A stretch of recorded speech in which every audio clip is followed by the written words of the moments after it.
Assalamualaikum.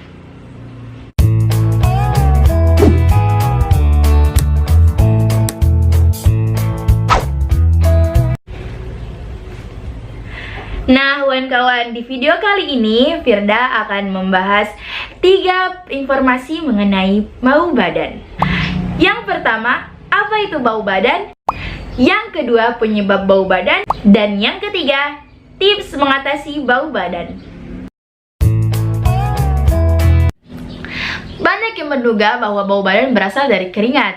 Kesalahpahaman ini membuat beberapa orang salah kaprah dalam mengatasi bau badan. Di dunia medis, bau badan dikenal dengan istilah bromhidrosis. Meski bau badan sering muncul ketika berkeringat, tetapi sebenarnya bau badan dipicu oleh bakteri. Bau badan muncul ketika bakteri merubah keringat menjadi asam. Keringat berasal dari kelenjar yang terdapat di kulit. Dalam tubuh kita terdapat 2 kelenjar keringat, yaitu apokrin dan ekrin. Ekrin berada pada hampir seluruh tubuh kita dan pada daerah terbuka, sedangkan kelenjar apokrin yaitu daerah yang berambut seperti selangkangan dan ketiak. Kelenjar ekrin akan mengeluarkan keringat dengan komposisi air dan garam pada saat suhu tubuh meningkat. Keringat yang dihasilkan akan membasahi permukaan kulit dan kemudian menguap. Hal ini terjadi agar suhu tubuh tidak terlalu panas.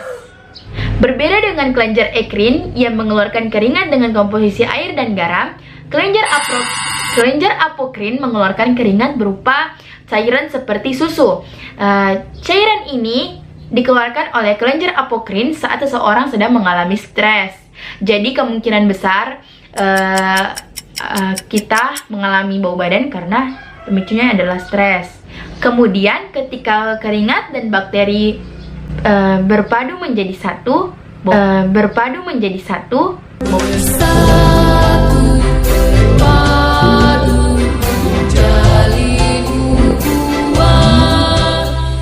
bau badan pun akan muncul.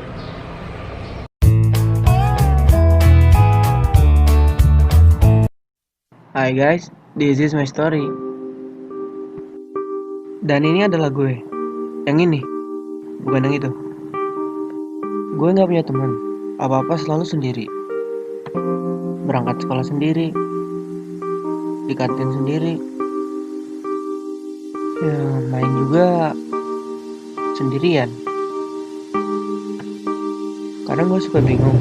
Meski bau badan tidak berbahaya, kondisi ini dapat membuat orang kehilangan kepercayaan diri. Gue bau. Dan hingga akhirnya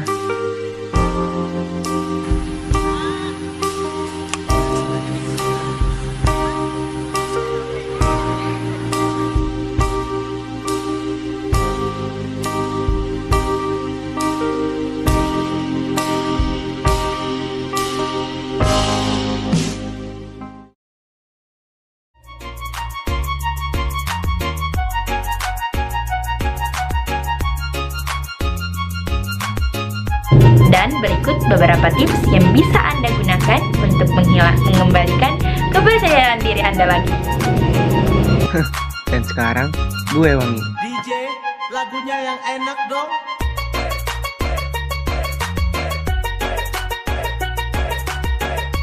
Aks.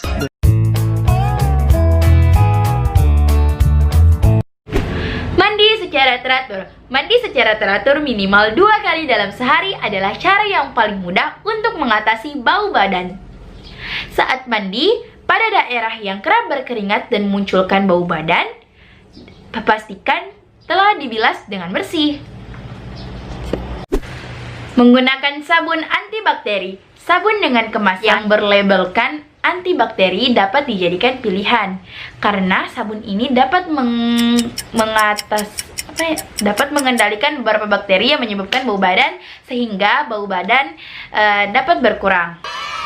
Keringkan badan dengan benar. Pastikan Anda selalu mengeringkan bagian penghasil keringat seperti selangkangan dan ketiak dengan benar. Dengan mengeringkan daerah penghasil keringat dengan benar dapat memperlambat perkembangbiakan bakteri penyebab bau badan. Gunakan pakaian yang tepat.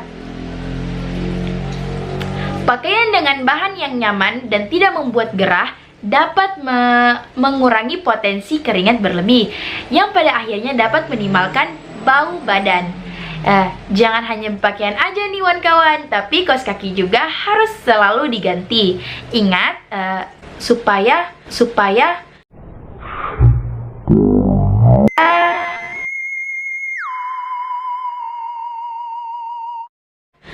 tidak menimbulkan bau pada kaki. Dan ingat, apabila kalian selesai beraktivitas, jangan lupa untuk mengganti pakaian dan juga kaos kaki. Perhatikan asupan makanan. Beberapa makanan dapat membuat Anda memproduksi keringat berlebih. Contohnya seperti paprika, bawang merah, bawang putih, minuman berkafein, dan minuman beralkohol. Dengan menghindari beberapa minuman dan makanan tersebut, insya Allah bisa terhindar dari bau badan. Nah, aku ada tips lagi nih, tapi tipsnya itu aku tulis ya di description box, karena tips ini aku dapat dari keluarga aku, dan itu kan juga bukan dokter, jadi aku kurang kayak gimana, karena aku juga nggak pernah nyobain tips yang bakal aku tulis di sini gitu. Oh ya, tips yang selanjutnya, jika kalian sudah melakukan yang aku tadi bilang sebelumnya sama yang aku tulis di description box, periksakan ke dokter untuk sedot lemak atau biasa disebut dengan ATS gitu. Kalau tidak, untuk melakukan botox.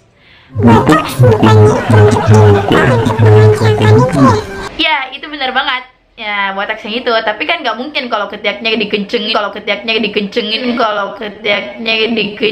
gitu kan. Bukan. Tapi aku nggak tahu treatment itu kayak gimana kalau yang botox untuk ini menghilangkan bau badan. Tapi coba kalian ke dokter kulit, terus bilang, dok, saya mau botox dong, pastilah ditanya kenapa, bilang. Terus kalian ceritain keluhannya, aku tuh begini gitu. Oke kawan.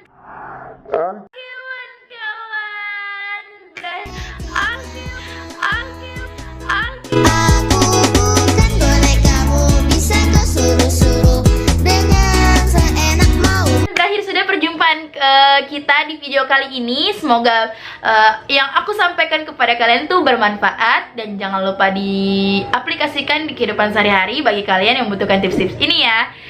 Untuk kalian yang mau tips apa lagi nih, bisa komen di kolom komentar ya. Oh ya, seperti biasa jangan lupa like, komen, subscribe, and share ke teman-teman kamu sebanyak-banyaknya supaya mereka juga tahu tips ini. Terima kasih. Wassalamualaikum warahmatullahi wabarakatuh.